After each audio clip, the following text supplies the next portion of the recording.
Good afternoon, everybody. I'll offer you some brief comments on the decision by the White House regarding the proposed Keystone XL pipeline, and then I'll happily take your questions. Though I am not surprised by the news coming from the White House this morning, as we have anticipated this announcement for some time, I am disappointed by the way the U.S. government chose to characterize our energy exports. The decision today underlines the need to improve our environmental record and hence our reputation, so that we can achieve our goal of building Canada's energy infrastructure, including pipelines to new markets. This highlights that we need to do a better job, and that's why I'm so pleased about the work that is ongoing right now towards a new climate change plan for Alberta. We're working hard with stakeholders, and we intend to act decisively to increase the likelihood of getting our product to Tidewater. I spoke this morning with Prime Minister Trudeau about building this infrastructure, which should continue to be a national priority. I reinforced that both the Alberta and Canadian economies need infrastructure that get Alberta's energy resources to Tidewater, and he agreed that we need to work collaboratively on this project.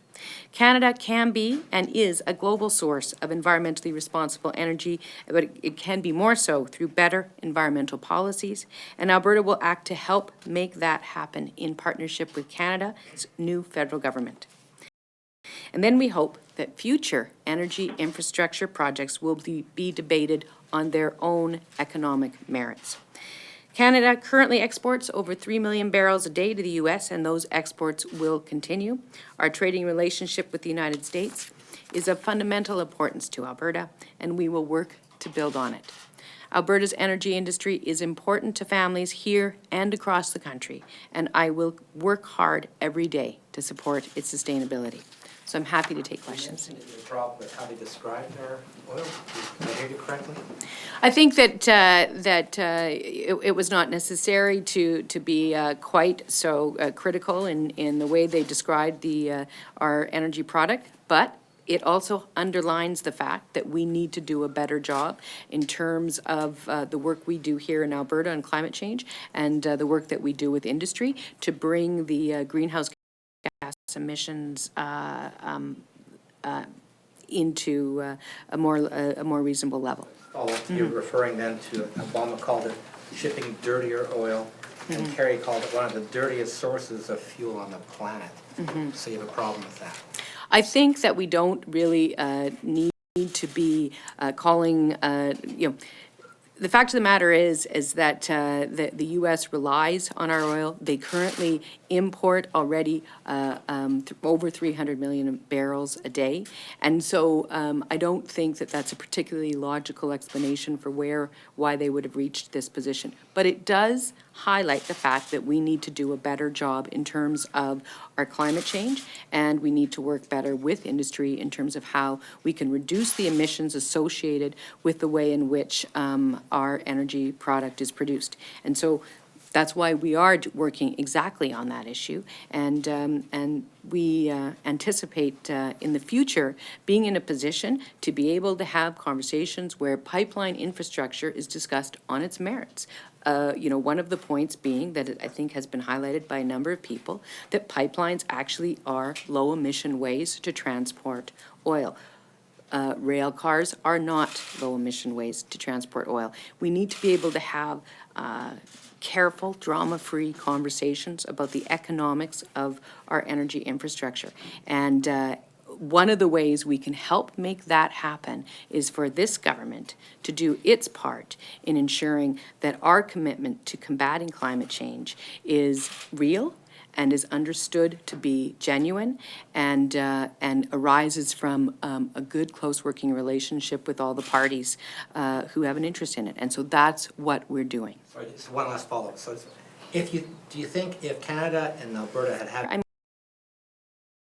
policies, I think there are a number of different factors that were driving this decision today.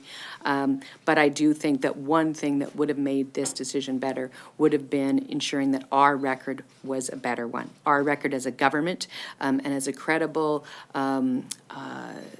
representative that what we're doing is best practice. What we're doing is something that people can be comfortable about receiving into their markets. But at the end of the day, this was a decision of the U.S. government. There was a lot of different factors in play. It highlights the importance that we need to focus our efforts on getting our product to Tidewater. We need to focus our efforts on the other pipelines over which we have greater domain. And so I will continue to do that work. I will continue to make that case to the federal government, as I did today with the Prime Minister, and as I will continue to do to all Canadians, because quite frankly, it's not just Alberta's economy that needs us to get this infrastructure built. It is the whole Canadian economy. How big of a hit is this to the oil patch? Well, I think that quite honestly, most people in the oil patch would have told you for some time that they anticipated this decision. So I think that certain other measures have been taken, at least for the short term. But there's no question that it is critical that we find a way to get our product to Tidewater. So if it's not Keystone, we have to redouble our efforts on infrastructure within Canada. And that's something that I've already begun conversations with other leaders across the country, and I will continue to do that. And I genuinely believe that we will be more successful in those conversations because of the work that we are doing and will soon be able to talk about in more detail around climate change. Do you agree with Premier Wall, who said that this Do you agree with Premier Wall that this was President Obama prioritizing domestic politics over the U.S. relationship with Canada?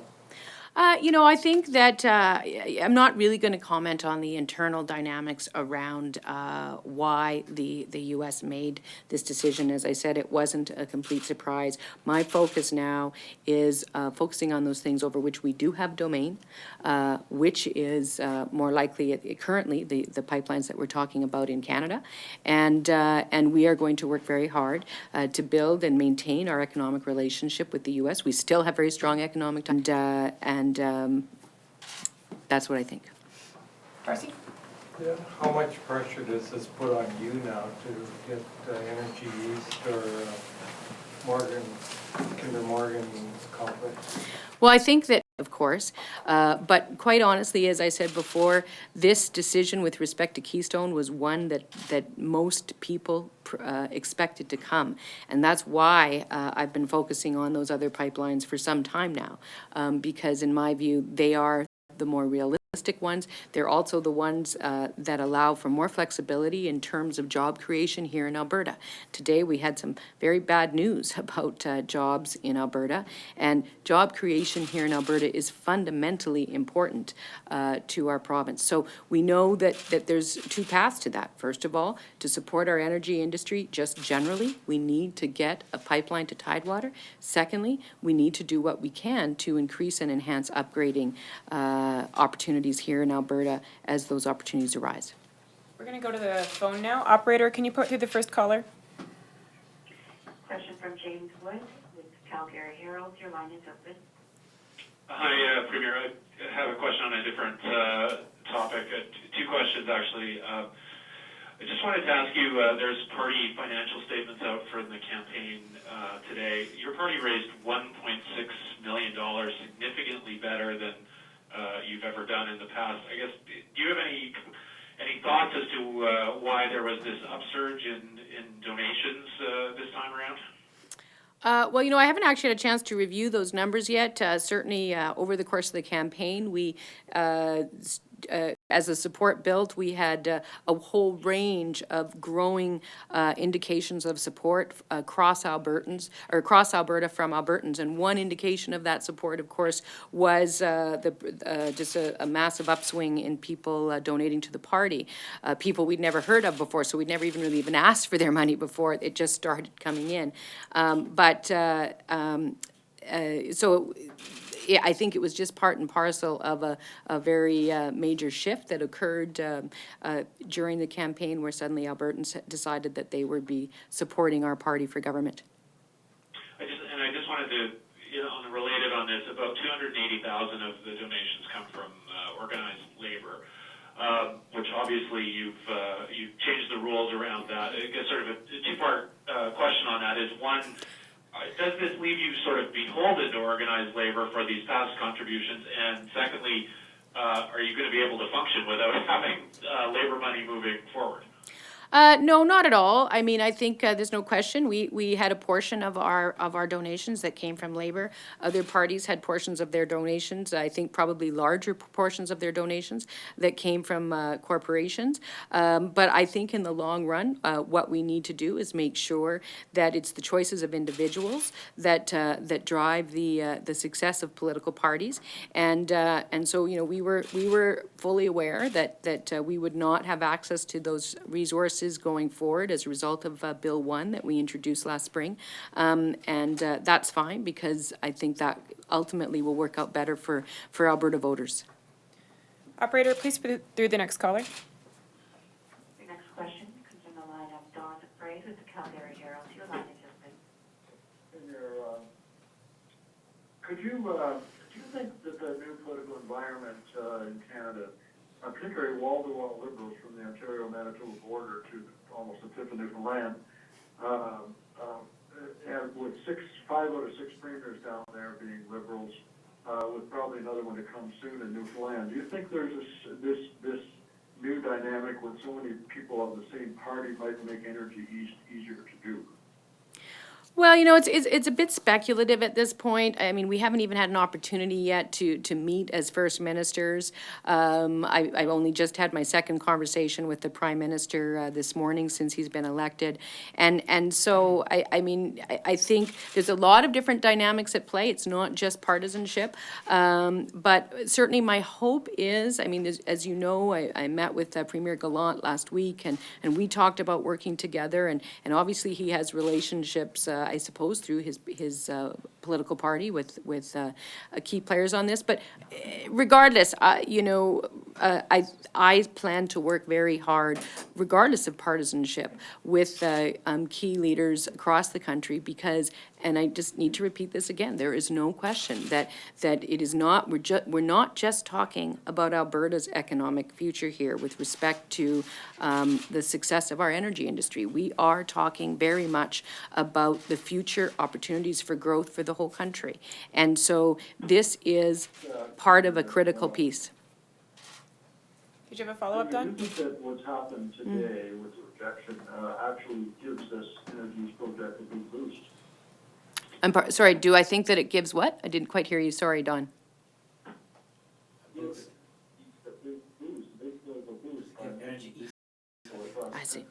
There's no question. I think that it probably puts a fine point on the issue. I mean, we've been making this point, certainly since I've been elected, to our partners across the country for some time. But there's no question that I think it puts a finer point on it. And it is, as I said, it was an issue that I raised with the Prime Minister when I spoke with him this morning, that we need to really focus and have some fairly careful discussions about how we can work collaboratively to ensure that we get energy infrastructure and pipelines to Tidewater, bottom line. We're going to take our last question from the phone. Operator, put through the next caller, please. Next question comes from the line of Carrie Tate with the Globe and Mail. Your line is now open. Hi, thanks for taking my question. You repeatedly talked about how we need to get oil to Tidewater. I'm wondering, and Energy East. I'm wondering if you can explain a little bit more about how you feel about then it going west on Gateway or Kinder Morgan expansion.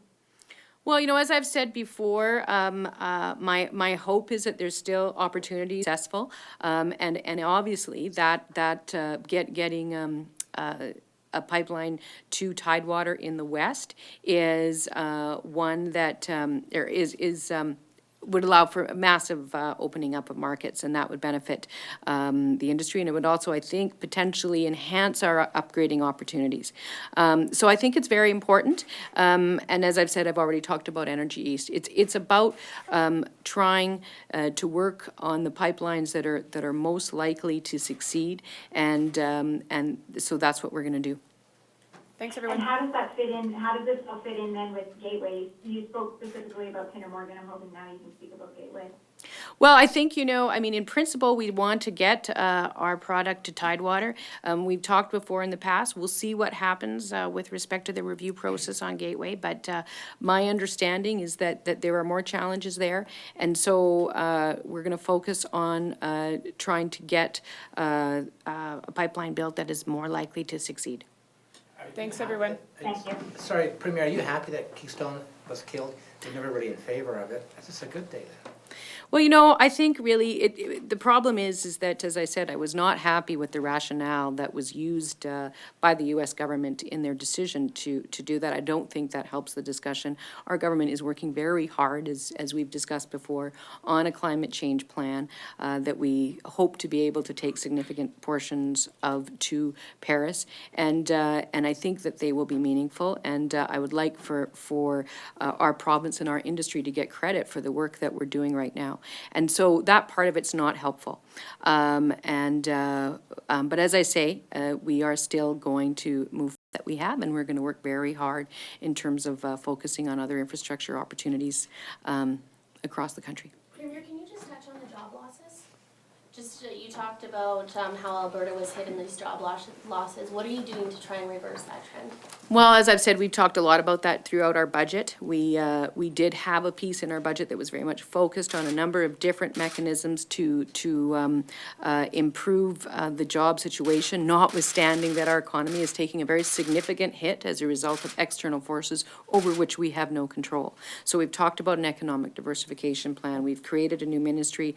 We've made access to capital for a number of different types of businesses at different stages of their development. We've enhanced access to capital for those businesses as a result of conversations with business owners, and we have enhanced job incentive programs that we've talked about before. And then, of course, we've significantly increased our capital budget by $4.5 billion, which should create between 8,000 to 10,000 more jobs than would otherwise have been created. So our mind is very much focused on job creation. We're going to continue to look at that. We're going to evaluate the impact of our policies, always with that being front and center. It's the best we can do. Are you off Thank next you. week? Pardon me? What are your plans next week? I'm around the first half of the week, and then I'm in Toronto the second half of the week, and then I'm back. Yeah. Thanks. Thanks very much.